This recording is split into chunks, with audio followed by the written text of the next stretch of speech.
So read, stuck on the block, read, sitting in the box, read.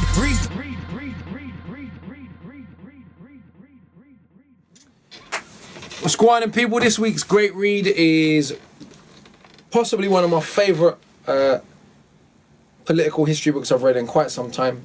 Definitely in the last few years, as you can see from the cover. I read it quite a while ago. It's The Many-Headed Hydra by Peter Linebaugh, I hope I'm pronouncing that right, and Marcus Rediker.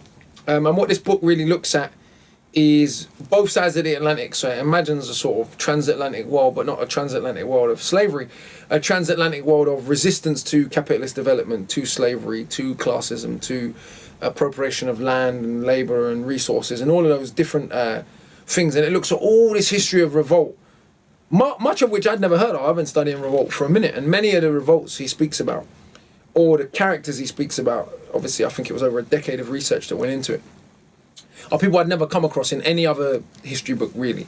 So really original work. His approach is really entertaining and really interesting. He uses this concept of a many-headed hydra, and then he looks at all the different ways in which this hydra manifests. So it's a really original approach to history writing, but you'll find some really amazing stories of revolt and cross-cultural, cross-racial, often woman-led rebellions and resistance to dominant attempts at teeth in everyone's tings throughout the last kind of 500 years, really, is when it really deals with.